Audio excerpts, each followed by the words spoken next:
کہ لا تأخذہ سنۃ ولا نوم، نہ اس کو اونگ آتی ہے نہ نیند آتی، وہ ان تمام چیزوں سے مبرہ ہے۔ تو فرمایا کہ والذین اذا فعلوا فاحشۃ، وہ انسان جو کھلم کھلا گناہ کرتا ہے، مثلا شریعت کے مطابق داڑھی نہیں ہے،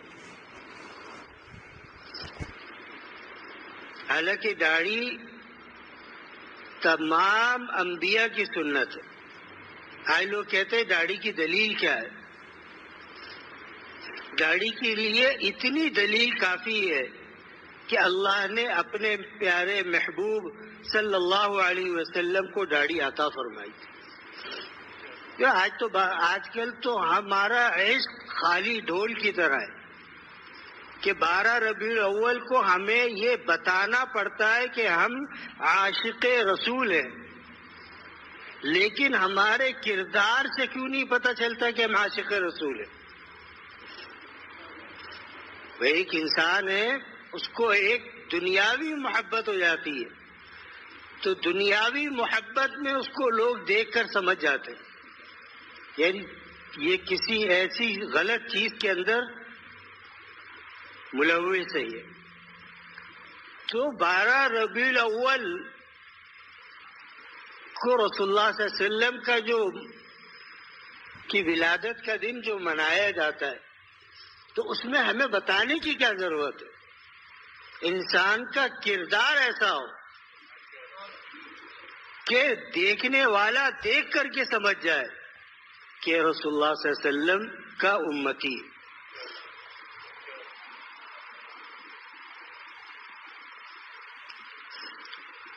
تو اسی طرح جو ظاہری گناہ ہیں، اللہ نے فرمایا کہ دیکھو ان کو بھی چھوڑ دو۔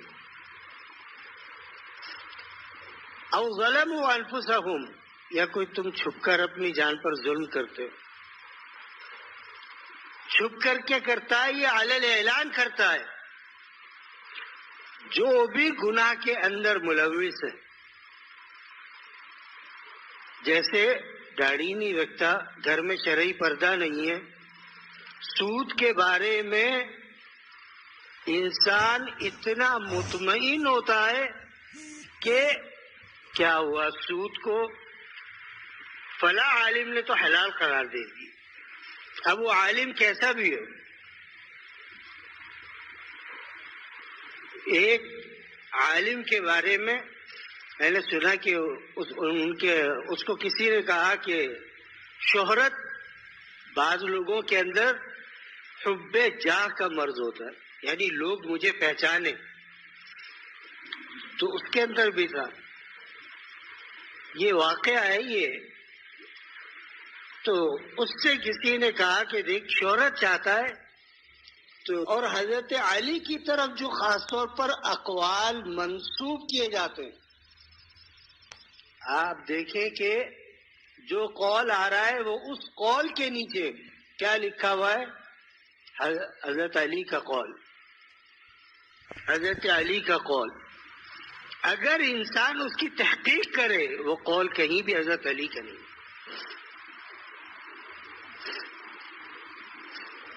اسی طرح جو وہ کیا کہتے ہیں کہ جو مولائی ہو، روافظ کیا آج جان چھڑانے کے لیے یہ چیزیں کیوں کہتے ہیں؟ یار بس ہم مولائی ہیں، ہمیں تو حضرت علی بخشوائیں گے۔ جب انبیاء اپنی جان نہ بچا سکیں گے قیامت کے دن، تو حضرت علی کا کیا حال ہوگا؟ داماد رسول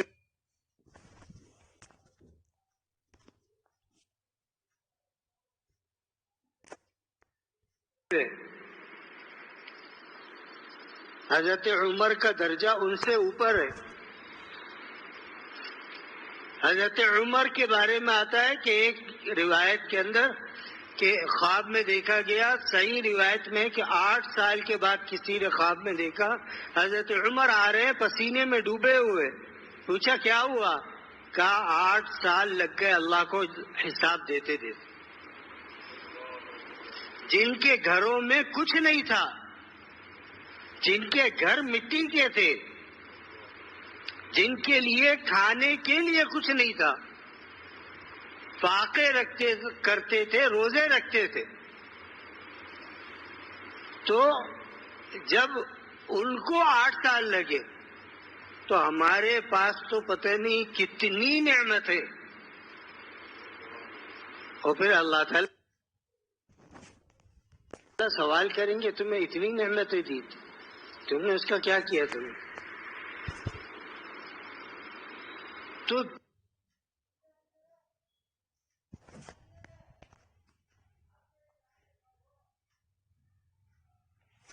دین کو آج انسان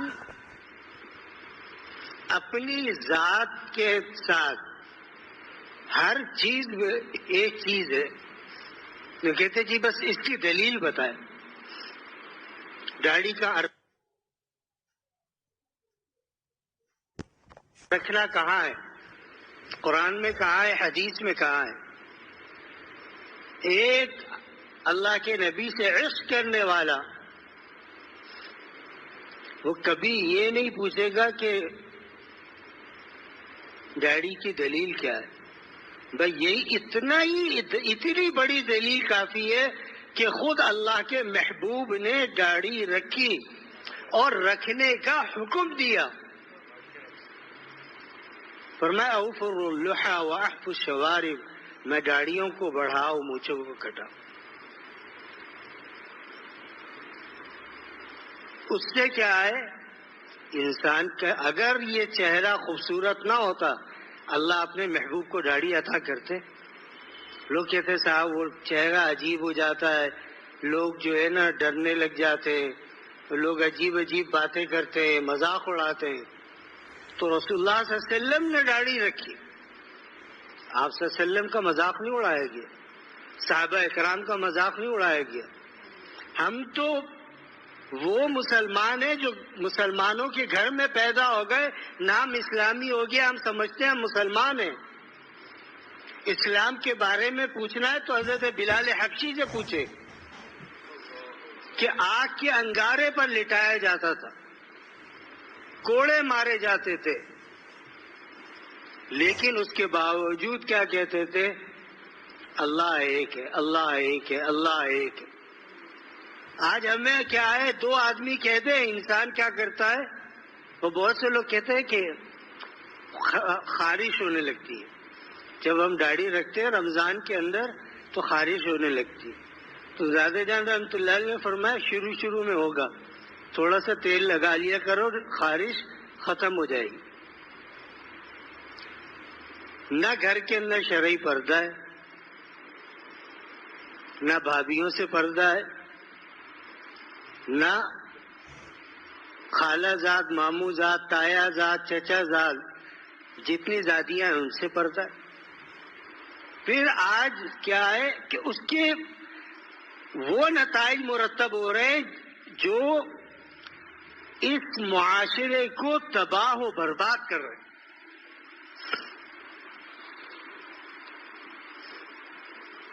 انسان کے لیے جہاں داڑھی رکھنا رسول اللہ صلی اللہ علیہ وسلم کے دعوی محبت کے اندر، یہ اسی طریقے سے گھر میں شرعی پردہ، کہتے گھر چھوٹا ہے، گھر چھوٹا ہے تو صحابہ کے گھر کون سے ایکڑوں کے اندر پھیلے ہوئے تھے؟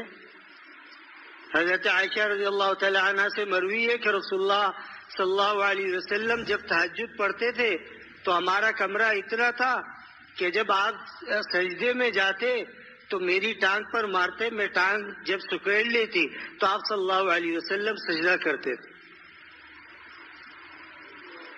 اتنا بڑا گھر، تو آج تو نعمتوں کی بھرمار ہے، آج گھر اتنے چھوٹے، آج گھر بڑے۔ بھائی یہی ہے، اس سے کوئی چادر لے لے۔ جب انسان گھر کے اندر جائے تو کیا کرے؟ گھاس دے اور سلام کر دے، تاکہ وہ عورت جس سے اس کا پردہ ہے وہ ایک طرف ہو جائے۔ آج نہ عورتیں اس کے لیے تیار ہیں اور نہ مرد اس کے لیے تیار ہیں۔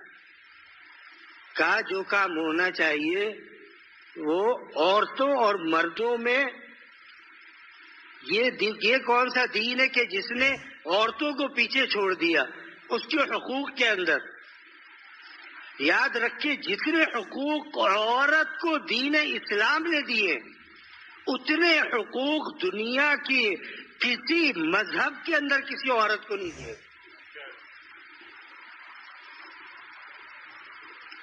آج عورتیں پوچھتی ہیں کہ ہمیں دیا کیا ہے دین نے؟ تجھے دین نے زندہ، جب رسول اللہ صلی اللہ علیہ وسلم کی بعثت سے قبل جاہلیت کے اندر تجھے زندہ دفن کیا جاتا تھا۔ یہ رسول اللہ صلی اللہ علیہ وسلم نے آ کر کے بتلایا کہ یہ تم کیا کر رہے ہو؟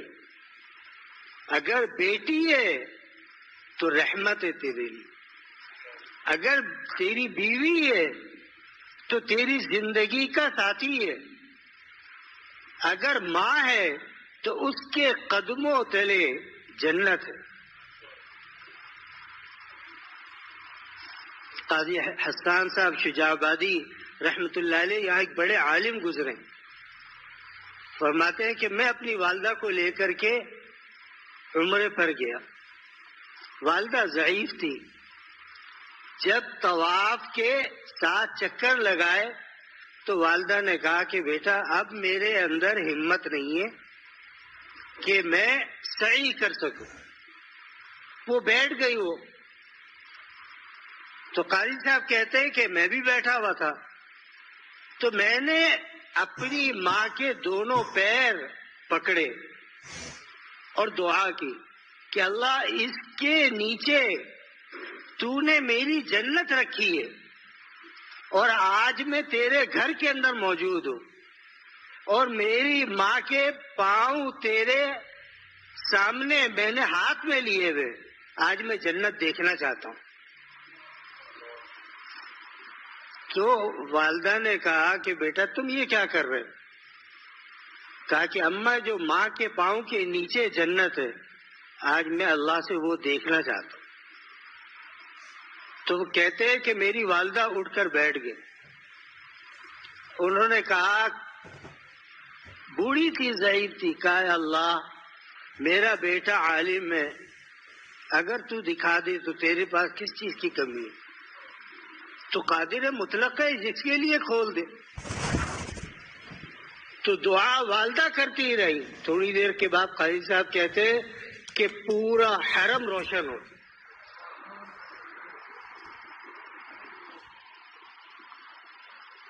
پورا حرم روشن ہو گیا۔ تو ماں کے پاؤں کے نیچے جنت ہے اور باپ کا جو وجود ہے وہ انسان کے لیے ایک سایہ ہے، سایہ جب ہٹ جاتا ہے پھر پتہ چلتا ہے انسان۔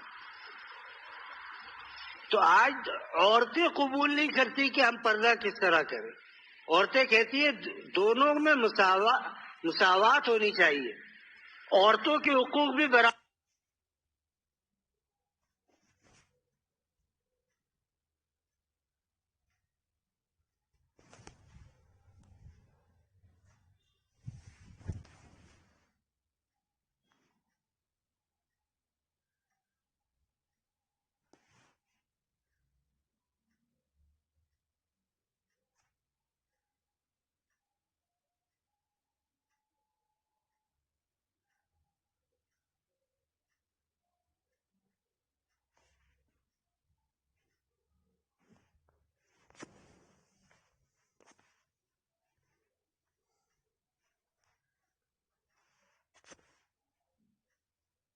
نکاح کر دیں گے۔ اصل نکاح کی عمر جو ہے 18 سال سے لے کر کے جو لذت ہے وہ 25 سال تک، اس سے زیادہ نہیں۔ کیوں؟ بڑھاپے کے اندر نکاح کرے گا تو کیا فائدہ؟ صرف ایک سنت ادا ہوئی ہے، اس کو لذت کا نہیں پتہ۔ اور آج ہمارے معاشرے کے اندر جو ناجائز چیزیں تیزی سے پھیل رہی ہے اس کی ایک وجہ یہی ہے کہ پہلے کہتے ہیں کہ ہم نے اتنا پڑھانا ہے. صاحب جب تک ہماری بچی ڈاکٹر انجینئر نہیں بن جائے، ڈاکٹر انجینئر بنانا کوئی فرض ہے؟ کہتے ہیں انڈیپینڈنٹ ہو جائے. وہی اولاد جو انڈیپینڈنٹ ہوتی ہے سب سے پہلے والدین کی نافرمانی کرنے میں وہ آگے ہوتی ہے، کیونکہ اس کو جو چیز پڑھائی جا رہی ہے اس کے اندر کیا ہے کہ ماں باپ کا ادب کوئی ایسا ضروری نہیں ہے. تم انڈیپینڈنٹ ہو، تم اپنے پاؤں پر خود کماؤ خود کھاؤ، اس میں تمہارے شوہر کا حق نہیں ہے، کیونکہ جو تم کما رہی ہو اگر تم نے دیا. اور اصل تو عورت کا حصہ ہی دیکھے، جب میراث ہے، میراث کے اندر جو انسان کے بچے مرد لڑکے ان کے 2 حصے، عورت کا 1 حصہ ہے. کیوں؟ دادا جان رحمۃ اللہ علیہ نے فرمایا کہ عورت کا 1 حصہ اس لیے کہ اس کی ذمہ داری شوہر کے اوپر ہے. شوہر کا کام ہے اس کو کمانا، کما کر کے لا کر کے گھر کے اندر کھلانا. اب یہاں ایک بات اور ہے کہ کھانے کا اسٹینڈرڈ ہے. کہتے دال کھائیں گے ہم، جیسے آج کل کے بچے ہیں ان کو سامنے آپ کھانے کے اندر یہ مرغی رکھ دیں اور جو خود کھڑی نہیں ہو سکتی، اور دوسری چیز کوئی چپس یا یہ رکھ دے تو وہ چپس اٹھا لے گا فوراً، خوشی خوشی اٹھائے گا. تو ان چیزوں کے اندر کیا ہے؟ قوت موجود ہے. بولو بھائی، کیوں؟ مزاج وہ بنایا گیا. مزاج کیا بنایا گیا؟ صاحب یہ جو بازار میں دودھ ملتا ہے اس کے اندر بڑی بیماریاں ہوتی ہیں. دودھ وہ ہے جو ڈبوں میں پیک ہوتا ہے. یہ دودھ جمع کہاں سے کیا جاتا ہے؟ گاؤں دیہاتوں سے. اور یہ گاؤں دیہات ایک چھوٹا گاؤں ہے، 25 30 40 مکانات ہیں، وہ بیچارے سب اپنا دودھ نکالتے ہیں. اسی میں گائے کا بھی ہوتا ہے، بھینس کا بھی ہوتا ہے، اونٹ کا بھی ہوتا ہے، بکری کا بھی ہوتا ہے، گدھی کا بھی ہوتا ہے، سب ہوتا ہے، سب لا کر مکس کر دیں. وہ آتے تولتے، تولنے کے بعد ان کو پیسے دیتے، یہاں لے آتے اور اس کو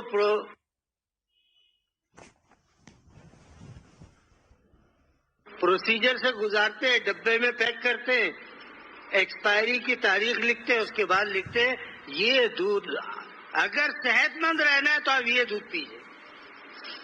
تو اس دودھ میں سے انہوں نے کیا کیا نکالا ہے؟ اس کا سارا فیٹ نکال لیا، اس کے اندر سے اس کی قوت نکال لی. ورنہ کیا تھا صحابہ کے زمانے میں، پرانے زمانے میں نہیں، آج کے دیہاتوں کے اندر ہے کہ ایک گلاس دودھ کا اگر مل گیا رات کو تو پی کے سو گئے. لیکن آج تصنع کی دنیا کہ نہیں جی اس طریقے سے ہونا چاہیے، یہ دودھ ہونا چاہیے. یاد رکھو شوہر جو کما کر کے لائے، عورت کا کام ہے اس کے اندر خوش رہے. مرد حرام کی طرف جب جاتا ہے، جب اس کو اس کے گھر سے کسی چیز کی، ایسی چیز کی فرمائش کی جاتی ہے جس کو وہ پورا نہیں کر سکتا. اب ایک آدمی کی تنخواہ اگر مثال کے طور پر 50,000 ہے، اب اس نے گھر کا کرایہ بھی دینا ہے، بجلی کا بل ہے، گیس کا بل ہے، گاڑی موٹر سائیکل کا پیٹرول ہے. اب اس کو اس کی بیوی کہیں بازار میں دیکھتی ہے کہ یہ 30,000 روپے کا سوٹ ہے، وہ کہتی ہے یہ بھی تو مجھے دلا دے، کبھی آپ بھی تو کوئی اچھی چیز دلائے مجھے. اب وہ انسان یہ بات سن کر کے کیا ہوتا ہے؟ وہ حلال سے حرام کی طرف آ جائے. جب حرام کی طرف آیا اب برکت ختم ہو گئی.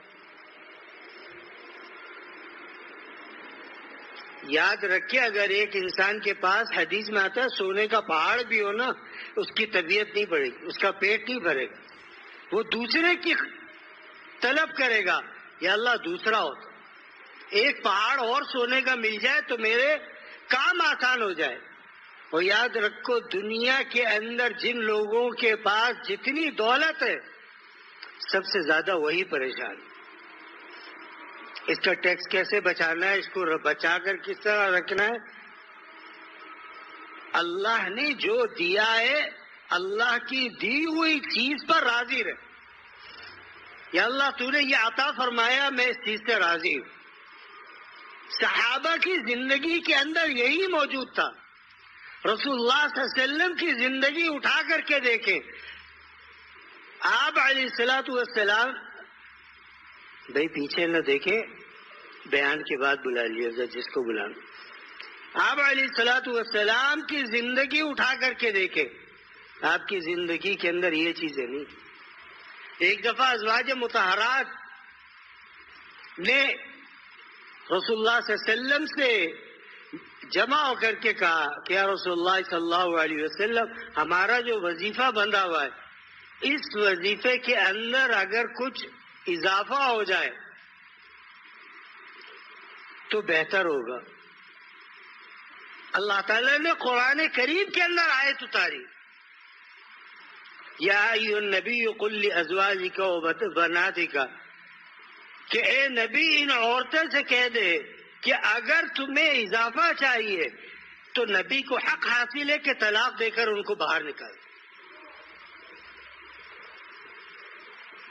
اللہ کو اتنا غصہ آیا کہ میرے حبیب کے پاس کچھ نہیں ہے, یہ اضافے تم کس چیز کا.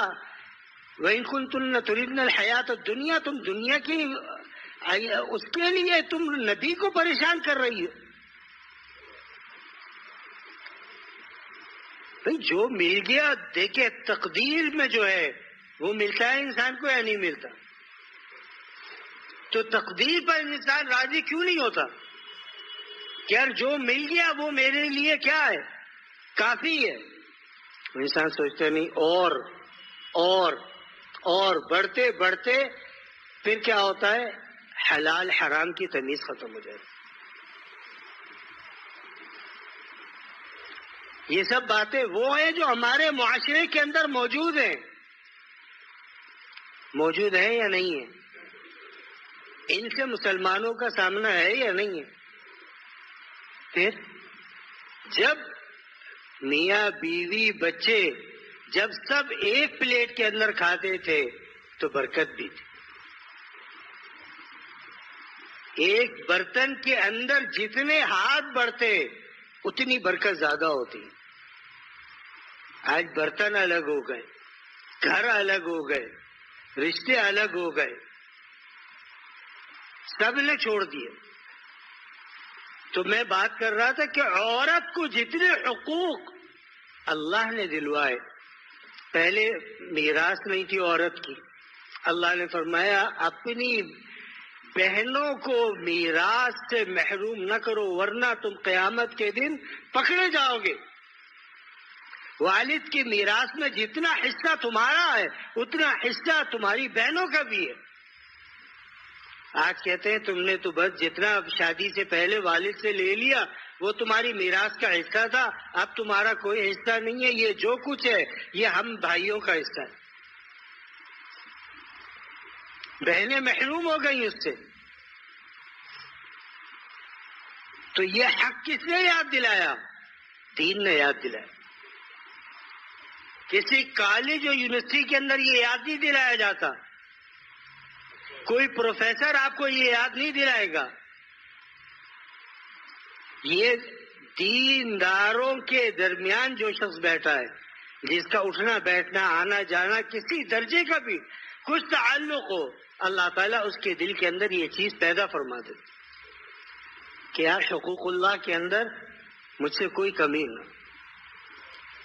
پھر عورت کو اگر پڑھانا ہی ہے تو اس کی شادی اس عمر میں کر دے, پھر اس کے بعد اس کے شوہر سے کیا کہے, دیکھو اب یہ تمہاری تابع ہے, تم چاہو تو اس کو پڑھا سکتے ہو, تم چاہو گھر پر رکھنا تو گھر پر رکھ سکتے. کیونکہ جب پڑھ لیتی ہے عورت تو اب کیا کہتی ہے, اب اس کے گھر والوں کا مطالبہ کیا ہوتا ہے, صاحب ہم نے تو لاکھوں روپے خرچ کیے اس کے اوپر، اتنا پڑھایا کہ ڈاکٹر بن گئی. اب اس کو تھوڑی دیر کے لیے اگر آپ اسپتال بھیج دیا کرے، کسی اسپتال کے اندر جاب کر لے صبح کی، تو کیا ہو جائے گا اس سے؟ عورت کا کام ہے گھر کے اندر کام کرنا، اولاد کی پرورش کرنا. اولاد آج کیا ہے، اسپتال کے اندر بچہ پیدا ہوتا ہے، اللہ تعالیٰ فرماتے ہیں کہ 30 شہرا، 2.5 سال تک ماں اس کو دودھ پلاتی ہے. آج ڈاکٹر تیسرے دن لکھ کر کے دے دیتے ماں کا دودھ نہیں ہے، آپ ڈبے کا دودھ لے لے اور یہ دودھ اس کو پلائے. اب ماں کیا توقع رکھتی ہے؟ بچے مجھ سے محبت کرے. تو نے اپنا خون ان کو دیا کہاں ہے؟ ایسا ہی ہے نا، ہر مہینے ڈبے کا دودھ آ رہا ہے کہ جہاں سارا دال چاول آٹا آئے گا وہاں 2 ڈبے دودھ کے بھی آئیں گے. پھر جب وہ چلی جاتی ہے کام پر تو اس کو کون سنبھال رہا ہے؟ ماسی سنبھال رہی. کیا کہتے ہیں، گھر میں ماسی رکھی ہوئی ہے.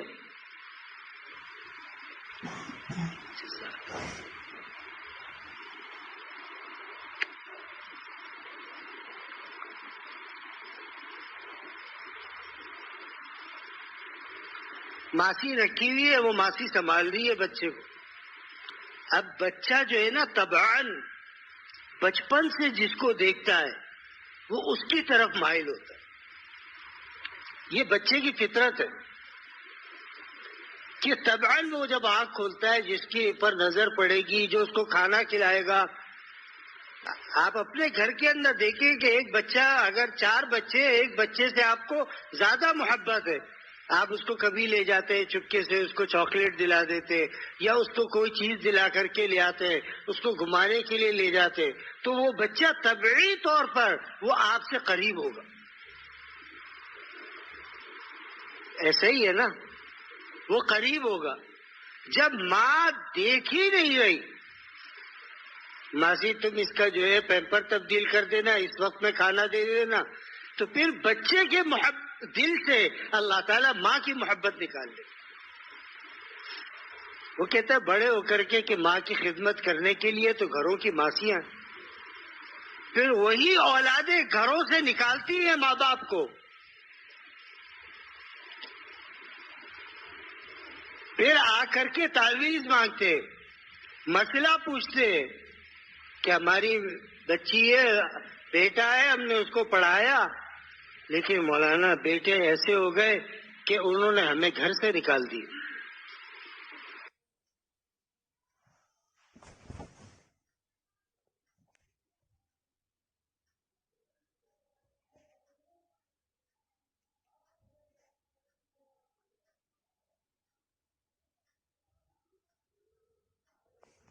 آپ کے لیے رقم جمع کرا دیں.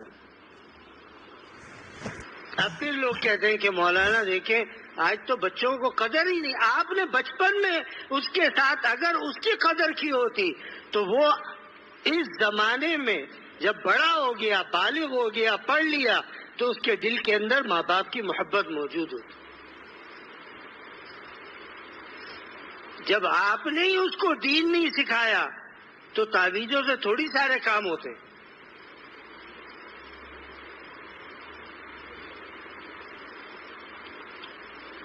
تعلیم کا یہ، ہاں اتنی تعلیم عورت کو آنی چاہیے جس سے اس کو حلال اور حرام کی تمیز پتہ ہو جائے کہ اللہ نے حلال کیا کیا ہے میرے لیے اور حرام کیا کیا ہے.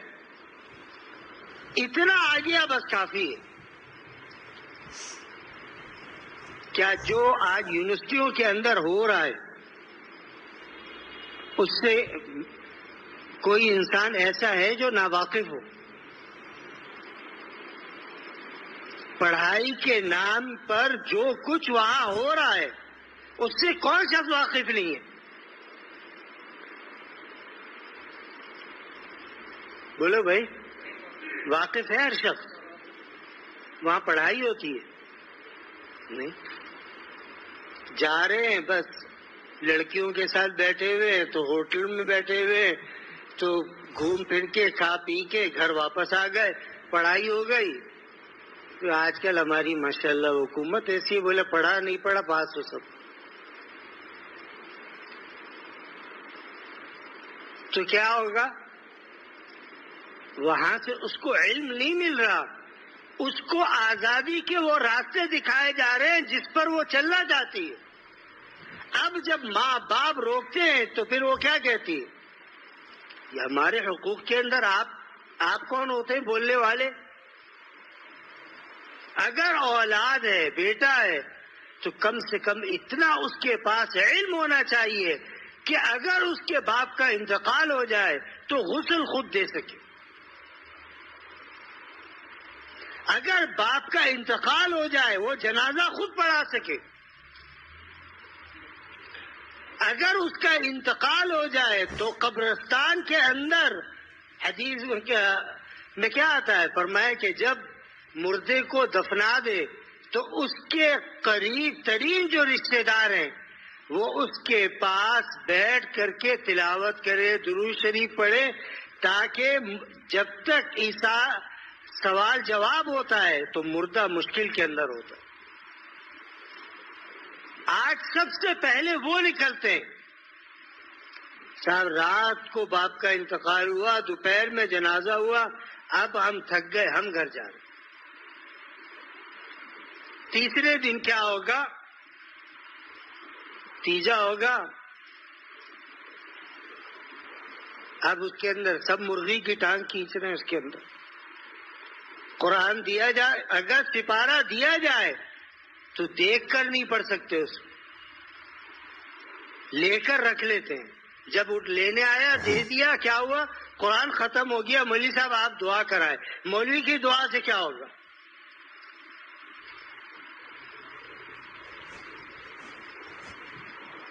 تو اولاد دیکھے، اللہم اغفر لحینا ومیتنا وشاہدنا وغائبنا، یہ دعا بھی اگر پوچھوں تو بہت کم لوگوں کو یاد ہے، لیکن جب باپ کے جنازے پر وہ اولاد کھڑی ہوگی جس کو جنازہ پڑھانا آتا ہے، تو اس کا اللہم اغفر لحینا ومیتنا کہنا وہ ہوگا کہ جو زمین و آسمان کو ہلا دے۔ ورنہ مولوی کو کیا ہے، اس کے سامنے تو روزانہ دن 2 جنازے آتے ہیں، وہ پڑھاتا ہے اور ان کو مسجد کے گیٹ تک اس کو سہارا دیتا ہے، اس کے بعد وہ گھر میں آ کے سو جاتا ہے۔ اس کو کس بات کا غم؟ غم اس کو ہونا چاہیے جس کے ماں باپ تھے، اس کو یہ یاد آنا چاہیے کہ یہ میرے وہ ماں باپ ہیں کہ جب میں چھوٹا تھا تو میرے لیے ہر قسم کی تکالیف میرے ماں باپ نے برداشت کی۔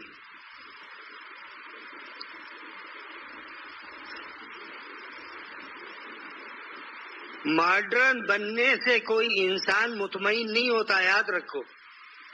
آج جو لوگ سوچتے ہیں نا کہ پیسہ زیادہ ہوگا، گھر میں سکون ہوگا، جتنا پیسہ زیادہ ہو اتنی لڑائیاں زیادہ ہیں۔ اطمینان کہاں ہے؟ اللہ رب العزت نے کیا ارشاد فرمایا؟ الا بذکر اللہ تطمئن القلوب۔ الا کیا ہے؟ حرف تنبیہ ہے، اے لوگوں کان کھول کر کے سنو، اگر تم اطمینان چاہتے ہو تو تمہارا اطمینان اللہ کی یاد میں۔ ہم اپنی اولاد کو نماز نہیں سکھاتے، خود آ جاتے ہیں، اولاد کو نہیں لاتے، کہتے بھائی کوئی بات نہیں ہے، تو گرمیوں کی راتیں بہت چھوٹی ہوتی ہیں، کیا بچے کو اٹھا کر گھسیٹنا۔ آپ نے اس کو عادت بچپن سے نہیں ڈالی، جب بچپن سے نہیں ڈالی تو بڑے ہو کر کے بھی عادت بڑی مشکل سے اس کے اندر آئے گی۔ آپ بچپن سے عادت ڈالیں اس کو۔ تو اولاد کو اتنا علم ہو کہ اگر جنازہ ہے تو خود پڑھائے، قبر میں اتارنا ہے تو خود اتارے۔ کیا ماں باپ کا اتنا حق نہیں ہے کہ جب وہ چلے گئے تو انسان ان کی قبر پر جا کر کچھ دیر تلاوت کر لے. بولو بھائی. آج کہتے ہیں ہم جاتے ہیں ہمیں قرآن نہیں آتا. قرآن نہیں آتا، درود شریف تو آتا ہے. درود شریف پڑھتا رہے بیٹھ کر کے. اس گھڑی میں انسان یہ سوچے کہ آج تو یہ ہے، مجھے بھی یہیں آنا ہے. اگر زندگی میں وحشت ہو رہی ہے وہاں سے کہ نہ بابا بھاگ چل جلدی یہاں سے، بس پڑھ لیا 3 دفعہ درود شریف کافی ہے. وحشت ہو رہی ہے زندگی میں، تو مرنے کے بعد کیا حال ہوگا؟ قبر میں ڈالنے کے بعد سب چلے جاتے، کوئی نہیں رکتا. اور قبر میں ساتھ نہ بیوی اترتی ہے، نہ بھائی اترتا ہے، نہ ماں اترتی ہے، نہ باپ اترتا ہے. یہاں تک کہ جو قریب ترین لوگ ہیں وہ بھی کیا کہتے ہیں، تیرا ہمارا ساتھ یہیں تک کا تھا. اترتا ہے کوئی ساتھ؟ تو پھر ان کے پیچھے انسان اپنا دین ضائع کرے، صحیح ہے؟ تو ہمارے یہاں مزاج ہی رہا. دین، حالانکہ دین سے اتنی انسان کی زندگی سہل اور آسان ہو جاتی ہے کہ انسان تصور بھی نہیں کر سکتا. مال و دولت سے سکون نہیں ملتا، ہاں جب اللہ کی رحمت برستی ہے تب سکون ملتا.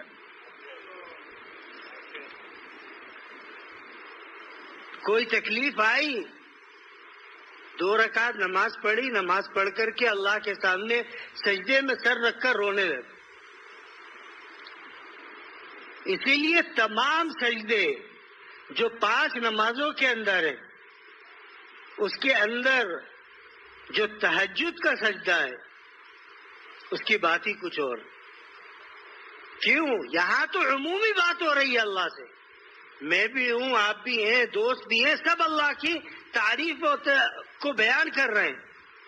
لیکن جب کسی سے کام ہوتا ہے انسان کو تو کیا کہتا ہے کہ مجھے آپ کے جو ہے نا 10 منٹ ایسے چاہیے کہ میں اکیلے میں آپ سے ملاقات کرنا چاہتا ہوں.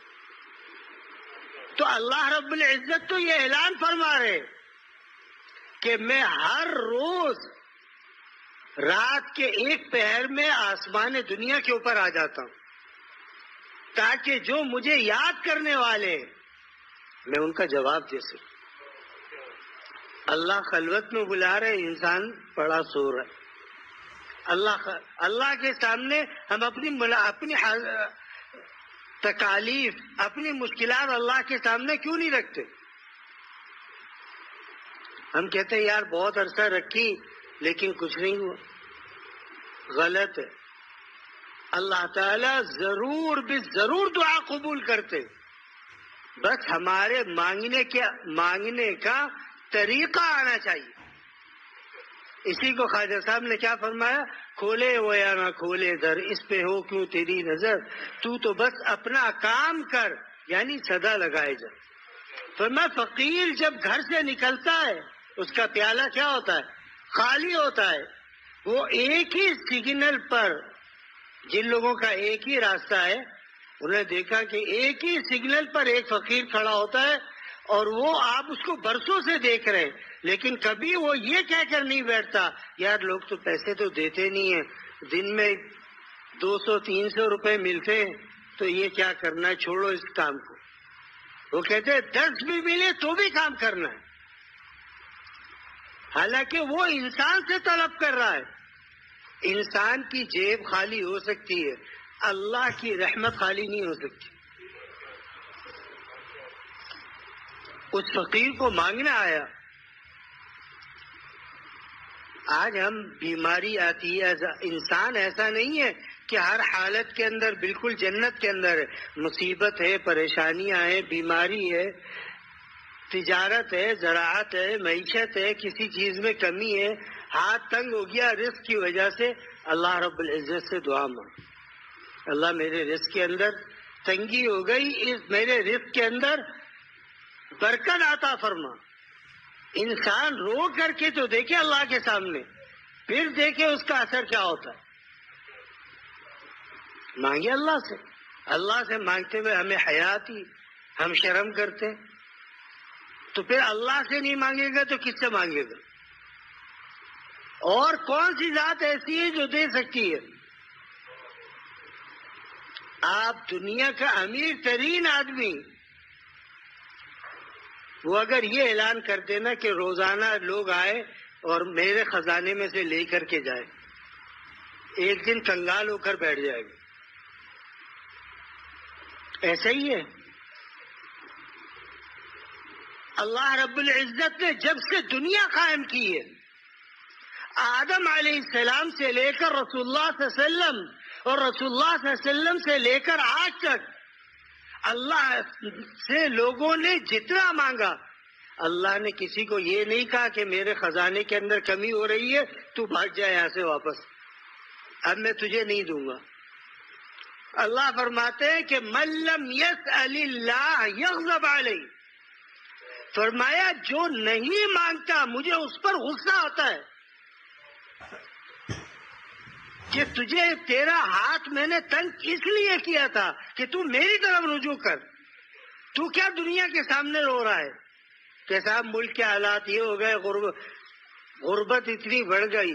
اللہ چاہے تو تھوڑے میں برکت عطا فرما دیتا. اگر نہ ہوتا دینا تو حدیث میں یہ نہ فرمایا جاتا.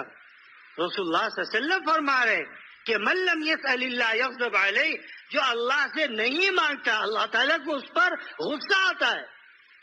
اور دنیا دار کے دروازے پر آپ 3 دفعہ جاؤ تو اس کو اور غصہ آتا ہے. تجھے میرا ہی دروازہ ملا ہر دفعہ آنے کے لیے. وہ بھلے منہ سے بولے یا دل میں سوچے، سوچتا ہے نہیں سوچتا. تو جس کی رحمت غیر محدود ہے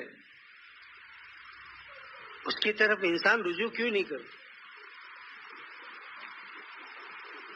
آج ہمارا حال کیا ہے؟ ہمارا حال یہی ہے. دنیا کے اوپر انسان اس وقت لوگوں کے ذہنوں میں کیا بٹھایا گیا؟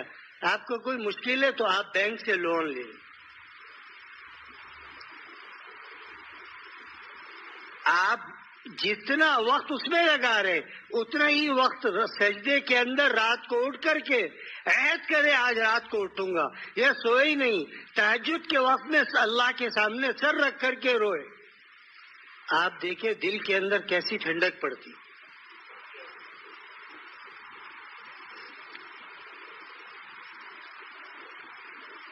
تو آج کیا ہے؟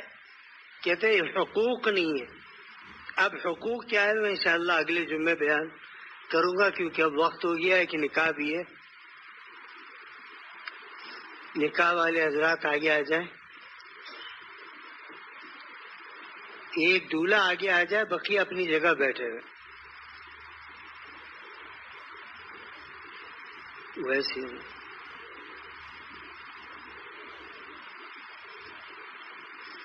سید حامد سعید کینسر کے مریض ہیں، اسپتال میں داخل ہے. اللہ ان کو شفا کاملہ عاجلہ عطا فرمائے. احسن سلیم چشمے والے کو بخار ہے، اللہ اس بچے کو اپنے فضل و کرم سے صحت عطا فرمائے. ایک طالب علم کے بھائی نوکری کے حوالے سے پریشان ہے، اللہ ان کو حلال روزگار عطا فرمائے. ایک سامنے لکھا ہے میرے بیٹے کے لیے دعا کر دے، بری صحبتوں سے دور رہے اور نماز کا پابند ہو جائے. آمین. اللہ تعالی ہم سب کو نماز کی پابندی کی توفیق عطا فرمائے.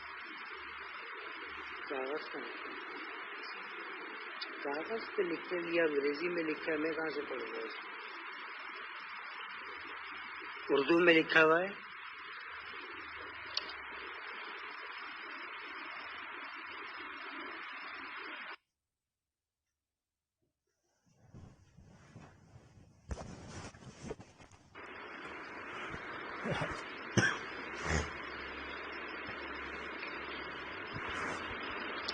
وہ کہاں ہے؟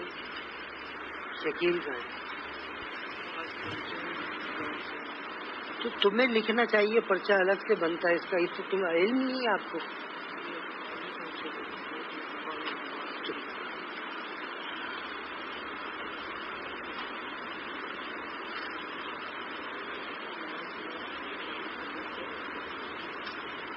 اس کو جلدی سے اس کے پیچھے جو ہے نا دولہا کا نام، دلہن کا نام اور گواہوں کے نام اور حق مہر لکھ دیں۔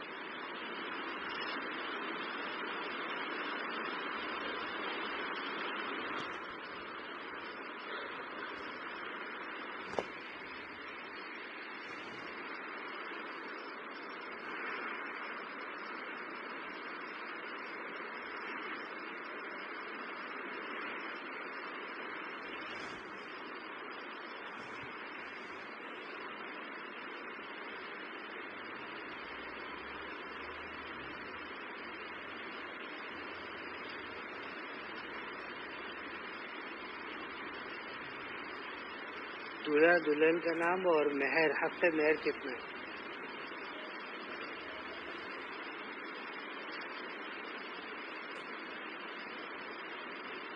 بس یہ دے دے، بس اتنا دے دے کافی، وہ چھوڑ، اس کی ضرورت نہیں۔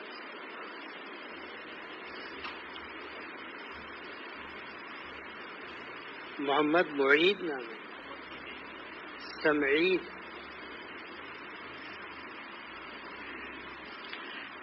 دولہا کا نام ہے محمد سمعید، دلہن کا نام ہے عفت یمنا، مہر کی رقم